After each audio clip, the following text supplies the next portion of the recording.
Good morning, evening, afternoon, whenever you're watching this. This is the Week 9 podcast. I am your host this week, Commissioner Sweet Me. I don't know why they make me come back or allow me to come back to do these things, but hey, you know what? Can't get rid of me. I'm back again, being the host. This tonight, I got myself two buddies, two friends with each other, and then we're gonna kick it over to. I got Rob Maston. How you doing, Rob? Hello, everybody. How's it going? I have Sweet doing my dirty work again. It's all right. That's what I'm here for. That's why they pay me the big bucks. That's right. And I got Andrew Keller. Hey, how's it going, everybody? There you go. All right. So we are going to talk about Week 8 very briefly. Hopefully you guys schedule up 2.5 hours to listen to the entire podcast. We're going to go through every single player breakdown. I had all the guys write about 2.5 pages about all the fun facts of all of you guys.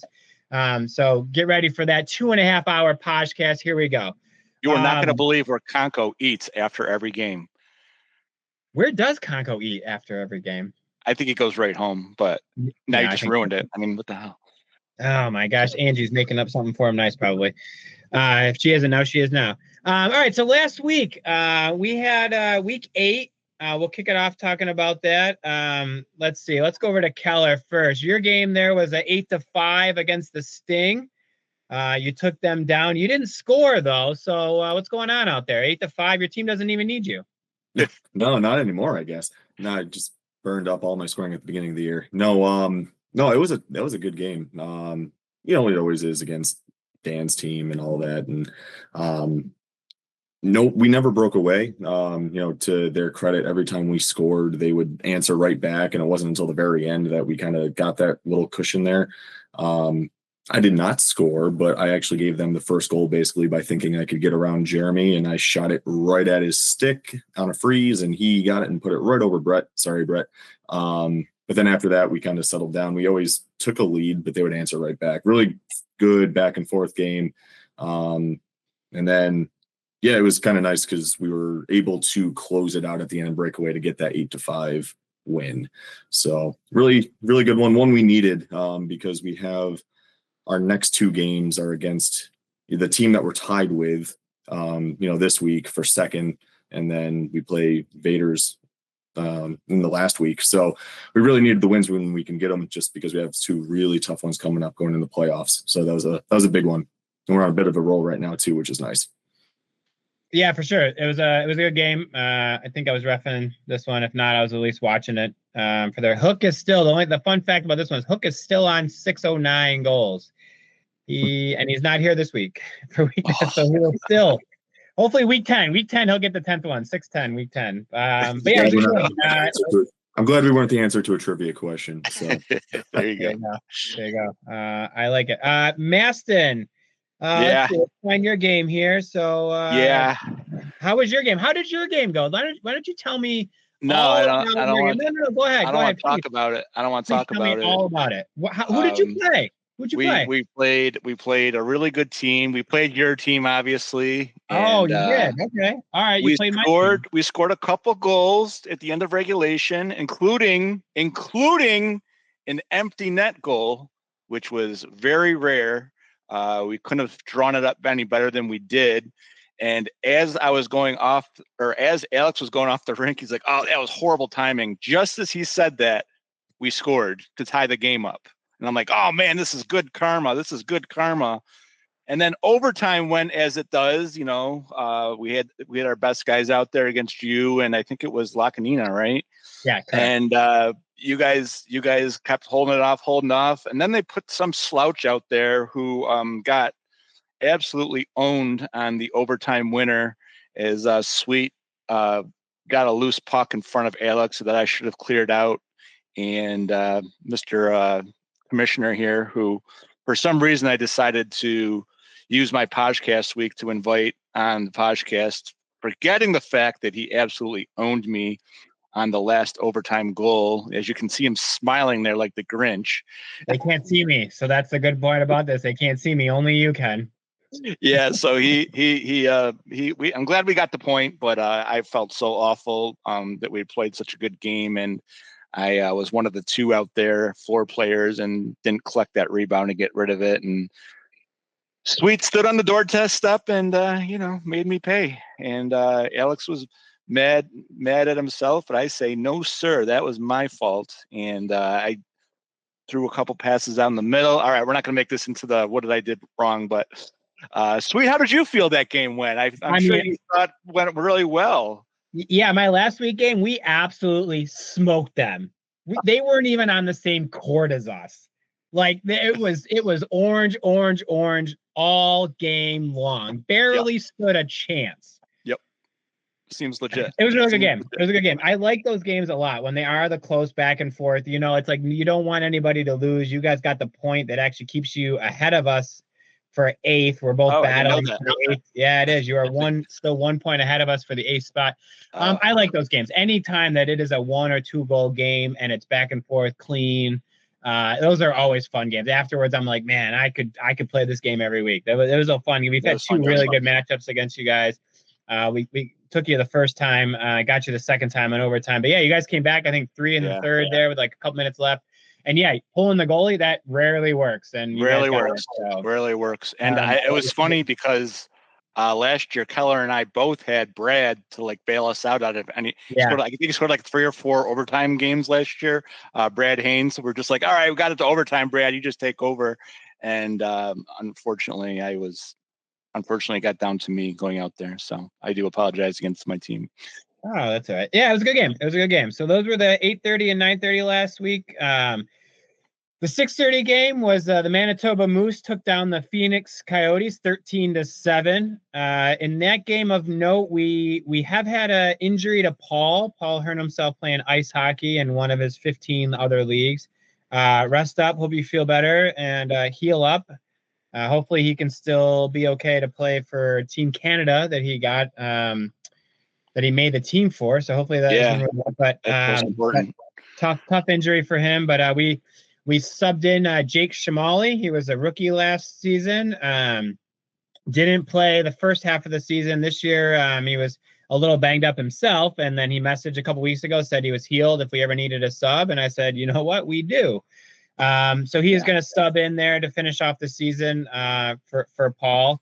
But the Moose looked good. Haran had 5, Sean had 4, and they looked pretty solid. Kazmark got 90%, so and a game star. So good on Kazmark for that one. Did you guys see either of this game, or just want me to keep going? I didn't, but with Jake coming back into the league, coming back into the fold, I think he's going to give that team a shot in the arm. Not that Paul doesn't, but like a totally different style.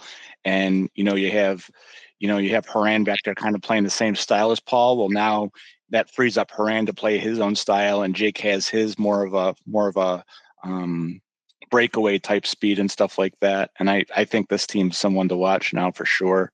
Because Jake's a hell of a player. Yeah, he was kind of that lead guy on that Tsunami team last season that scored 1 million goals. So that'll be a good replacement. Never want to see somebody like Paul or anybody go down, but they got a good one to help them with the rest of the way. So sure. And then the 7:30 game was the Master Vaders against Limp Biscuits, 15-10. In that one, I would say of notes, one of the Limp Biscuits, I think, mentioned that's the first time that somebody scored double digits on the Master Vaders, who have looked very impressive. We did have Foes getting 7.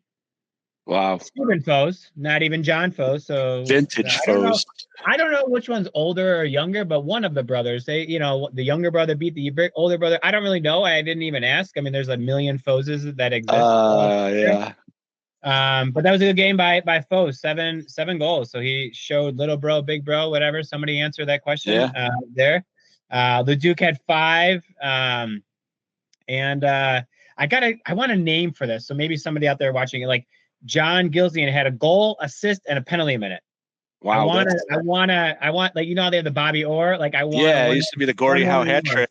Yeah, Yeah. Gordie Howe Yeah. hat trick. Yeah.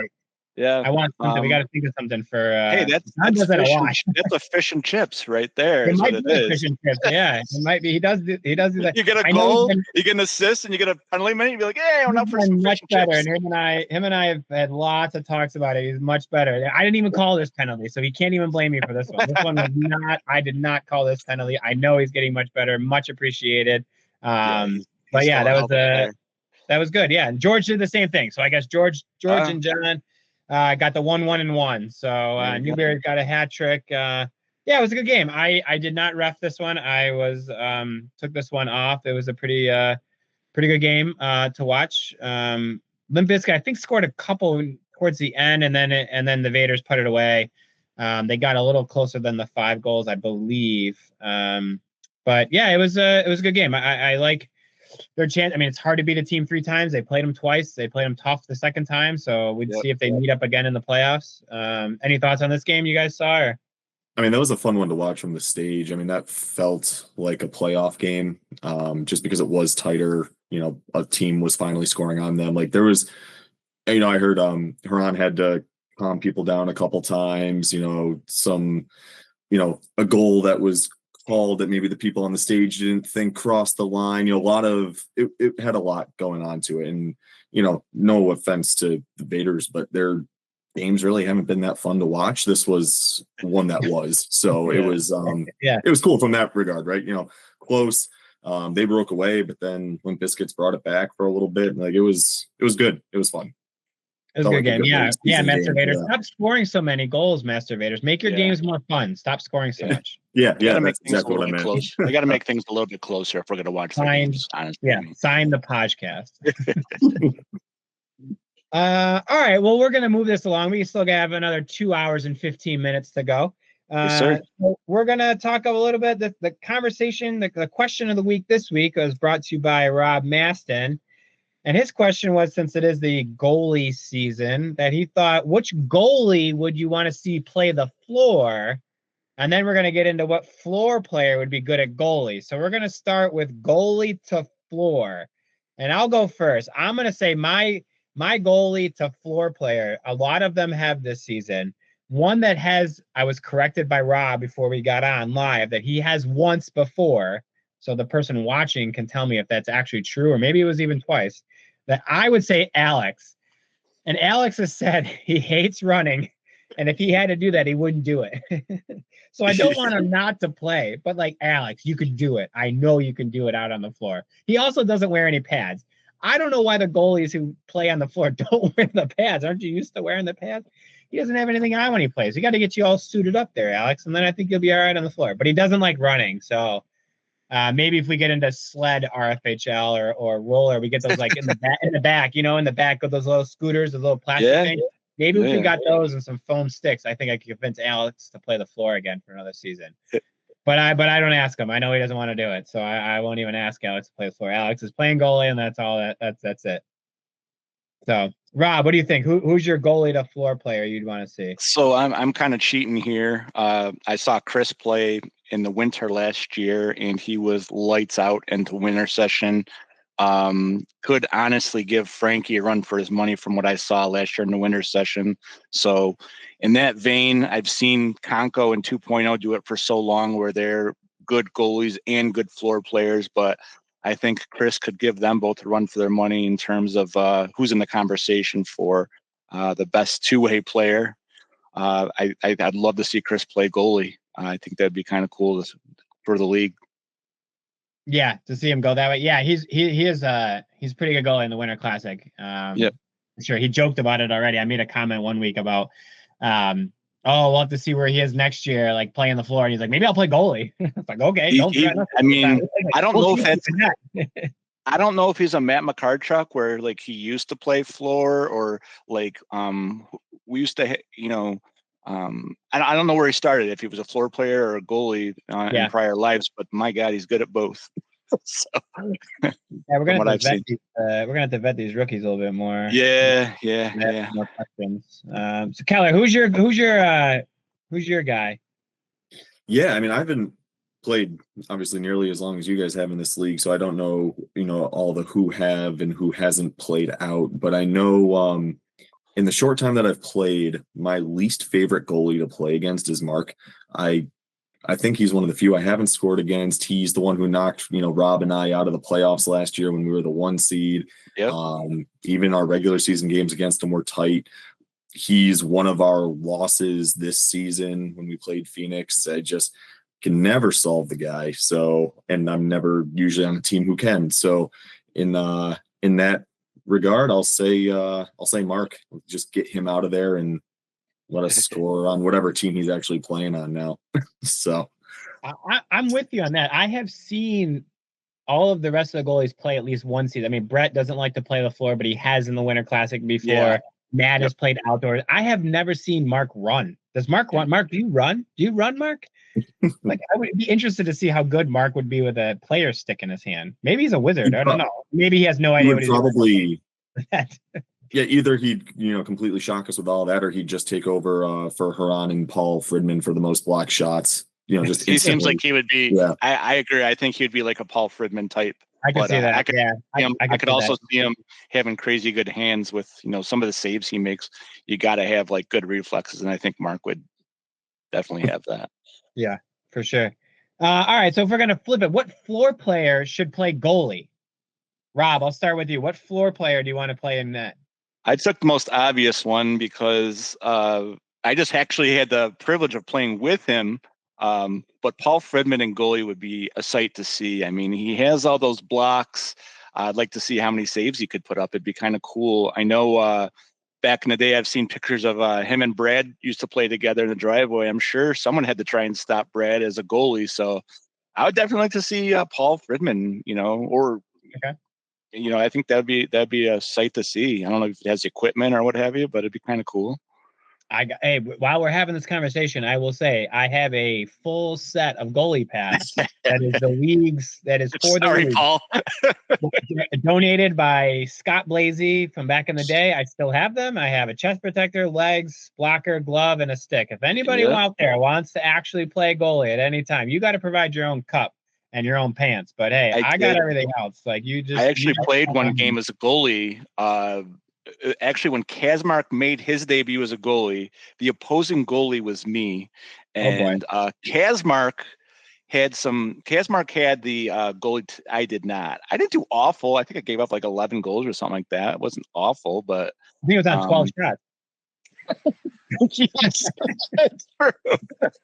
But my God, I tip my hat to goalies, man. I that is just a tough position. I just couldn't do it. Yeah, I've done it twice. You were actually really good. You've subbed in the Winter Classic a couple times. I have. I've like legit considered playing it in the regular season just to keep my stats. Yeah, I remember. Yeah. Like, do I get better throughout the season? Like, do I actually get better, or like, is it really hard? And the ball is a lot tougher than the puck. I felt when I was in there. What about you, Keller? Who do you think should play from a floor to a goalie? So. Yeah, I gave it a little bit of thought. I thought based on how conversations went at the end of last season when Shane got his three-peat, I think it would be really interesting to see if he could, obviously this season notwithstanding, if he could keep his championship streak going in net. I feel like that'd be a good test for his championship mojo here. Yeah. Okay. Gauntlet's been laid down. The gauntlet has been laid down, Shane. Yeah. Let's see how lucky your championship streak really is. Oh, he's saying lucky now. I don't know. No, not lucky. Not like seriously like that. But that would be something like if honestly, it would be like honestly, he would have to be the first overall pick every season if he also won it as a goalie, right? Yeah. I mean, it's just that would just be how it would be moving forward. It'd have to be a rule. Yeah, for sure. That would be interesting. I don't know if he's ever played. Maybe he'll have to answer us whenever he checks it out at 6:10 in the morning, like you. Makarchuk will remind you.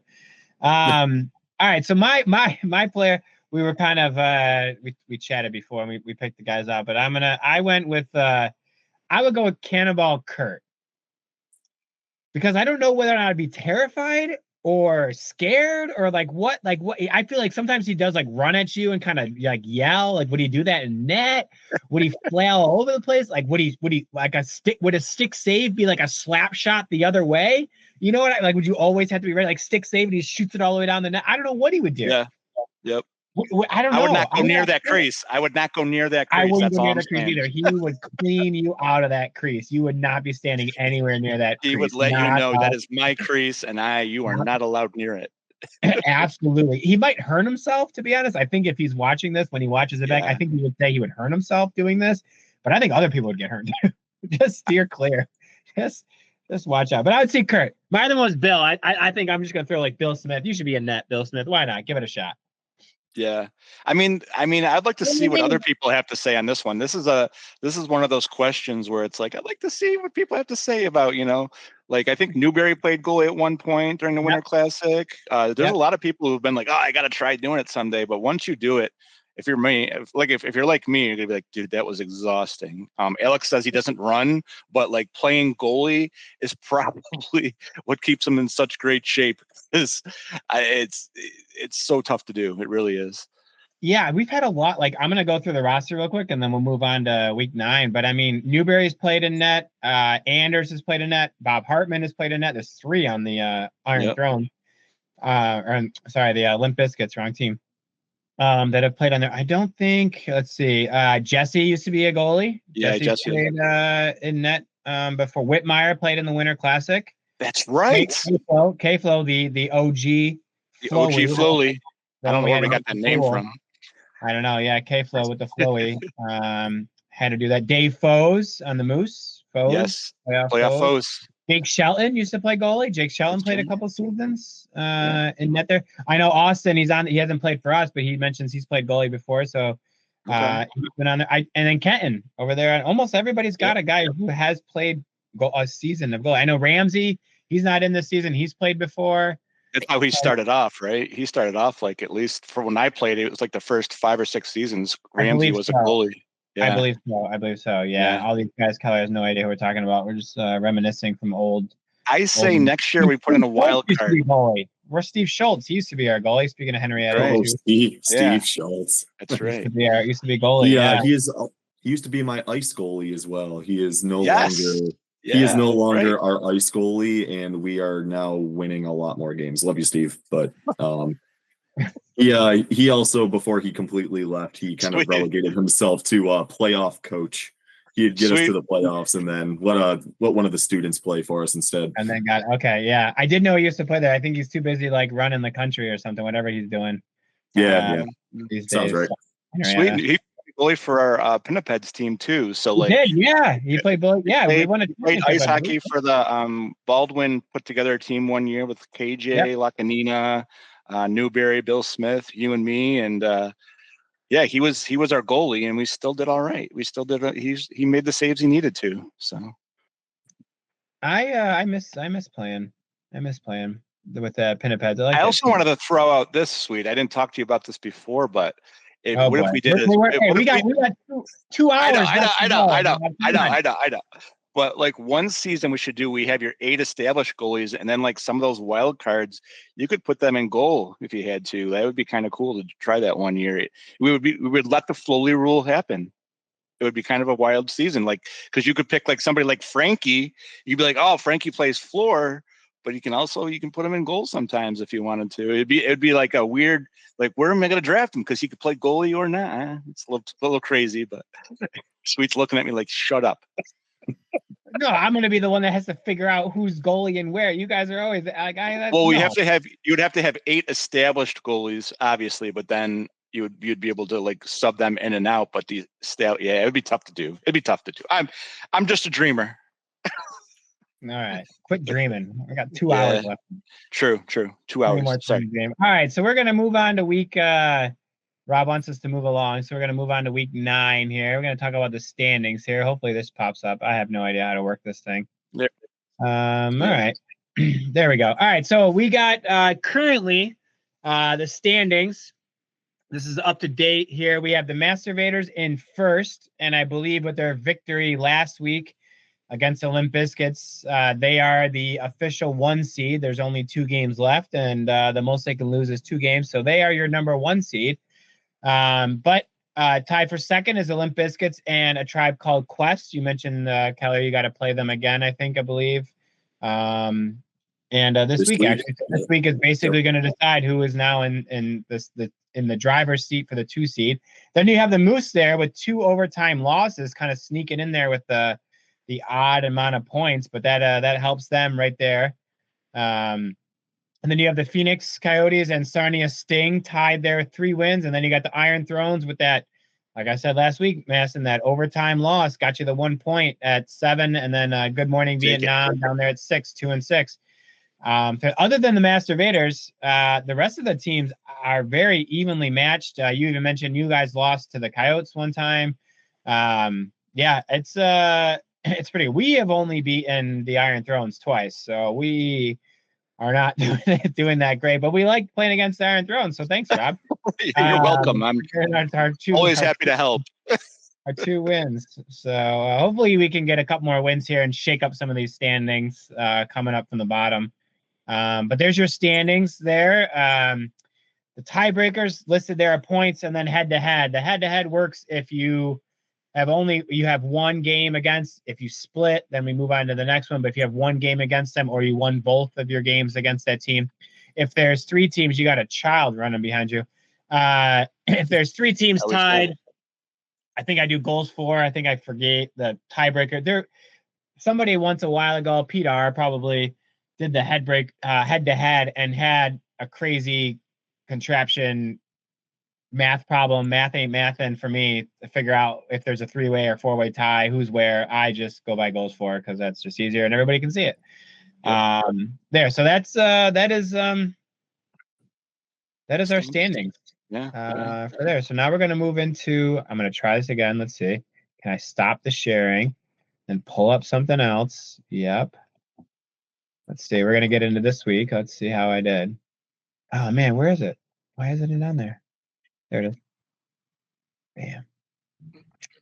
Now, can you still see me? That's the only thing. Can you guys see it? There. Yep. Oh, yeah. We can see it. There we go. All right. We're moving this along.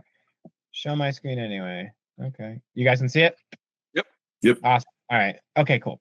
All right. So there's week 9 highlighted for you there. So the first game of the night, week 9, is the 6:30 game with the Masturbators against the Phoenix Coyotes. Maston, what do you got for this game? Yeah, this is going to be where you're going to see playoff Mark. He's getting ready. This is the end of the year, and this is where Mark makes his mark. See what I did there? Isn't that stupid? But no, Mark is a hell of a goalie, and I think if he gets red hot against this Masturbators, that's as good as any chance of taking down these guys with if he gets red hot. So it's going to be a really good game to see, and I look forward to watching it if I can get there early enough. Yeah, I do know in this one that Jake, and who we just put on the team, and Mike Curry are out for the Phoenix Coyotes. Okay. So at some point, we're going to have to find a sub for them the next 2 days. But I have heard them out, and I heard the Masturbators are full yet again. They have almost had like 100% participation on that. Hey, team. when you're winning, it's tough to not be there. You know, you're like, yeah, I got to be there. So. Yeah, good for them. It's good. Yeah, it's fantastic to see. Nothing about. I mean, not even their wins or losses. Just their participation is fantastic. That's what we want to see. Some dedicated rookies there. Keller, got any thoughts on this one? Yeah, I mean, before I knew that Paul was out, I was thinking that playoff Mark and Paul could be the type of duo to steal this game, and then.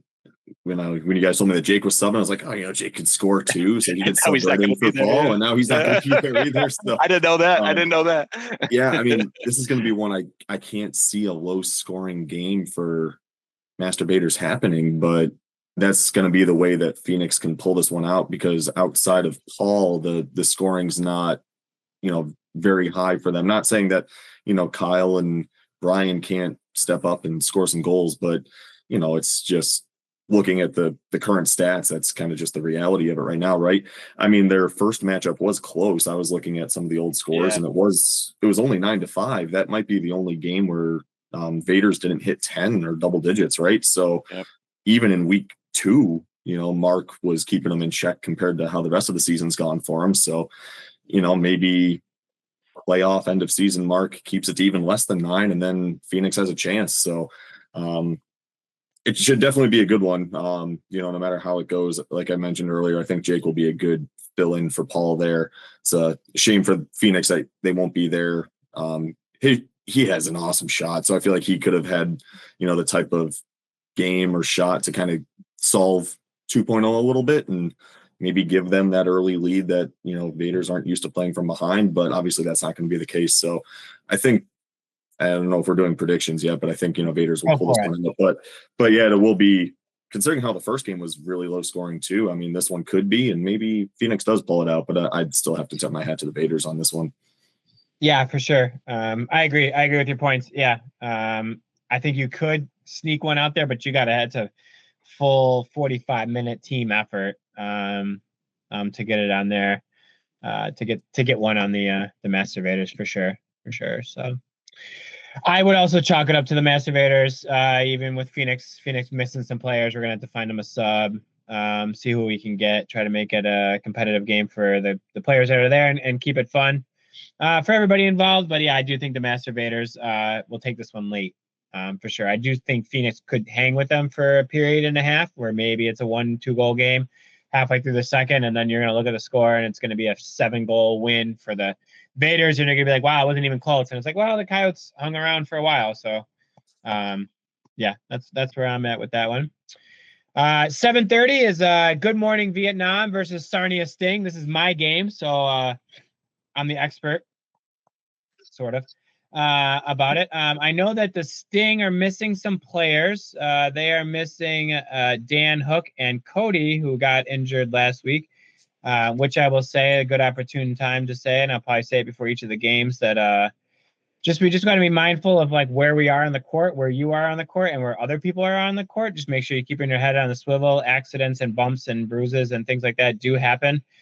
We also want to make sure that we're not intentionally setting picks, screens, rubs, whatever you want to call them for basketball terms. Like, we are on a basketball court, but we do not allow you to set a screen or set a pick. You always have to be moving. I'm not saying that was exactly what happened, just as a cautionary tale. Like, don't stop in front of somebody when they're running. You cannot set a pick. You cannot set a screen for that. So that's my little up on my TED talk for limiting some injuries. But yeah, just be mindful of who's around you, and no picks or screens. I like we're also going to be missing Whitmire. I'll get back to the game. We're going to be missing Whitmire. He's going to try to make it late, but he might be missing it for work.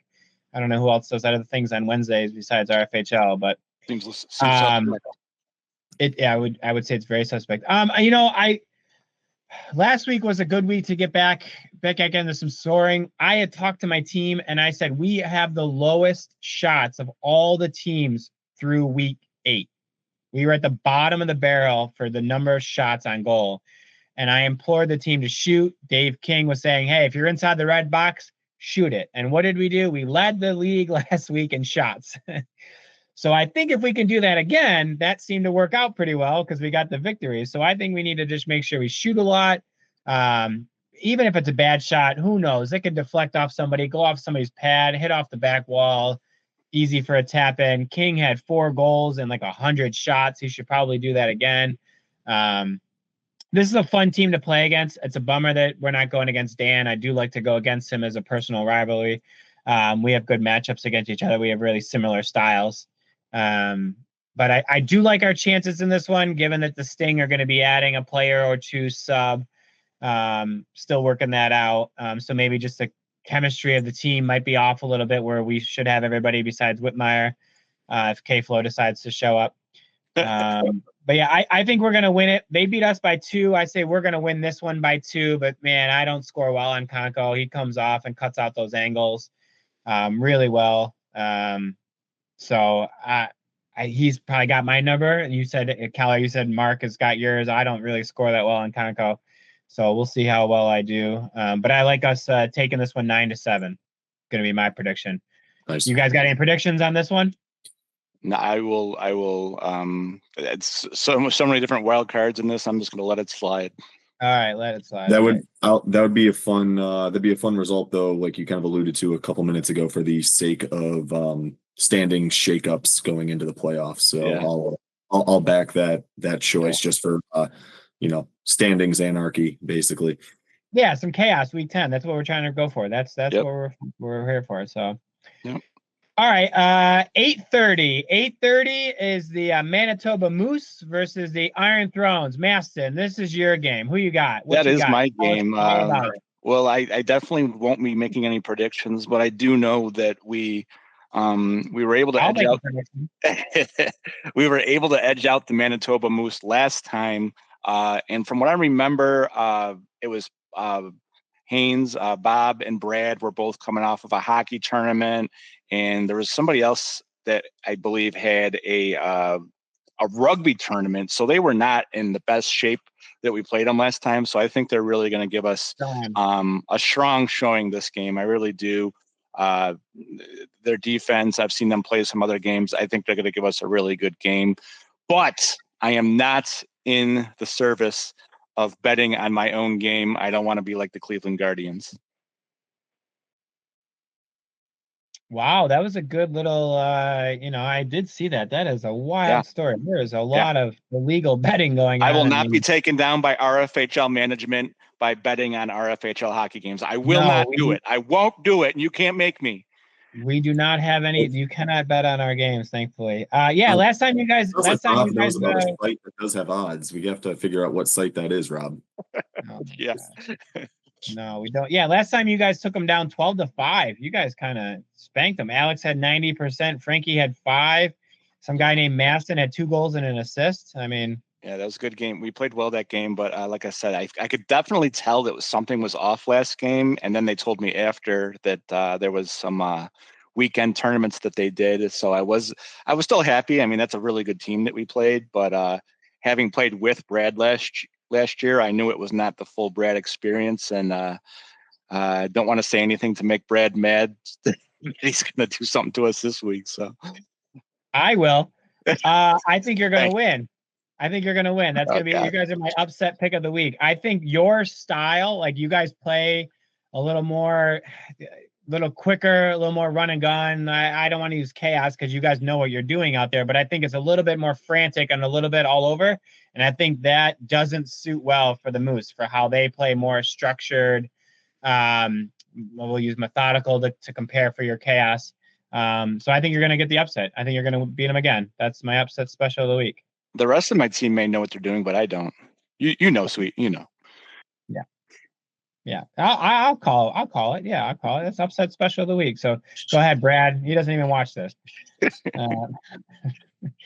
Yeah. So, Keller, you got anything on this one, or are you going to move on? Yeah. I think it'll be tight. Again, I'm just all for, this whole week 10 anarchy thing. So again, I like your pick about the Iron Thrones winning. Again, in my short time playing, as Rob alluded to earlier, I've played with Brad, and I know how dangerous he can be, especially this time of year. So I'm not gonna. If there's going to be one of those games where he has a last-second goal to pull something off, it would be this one. I feel like. Yeah, I gotcha. But, I like it. But again, I would love for Iron Thrones to win, just for nothing personal against Manitoba Moose, but just for the sake of what it does to the standings going into week 10. That'd be fun.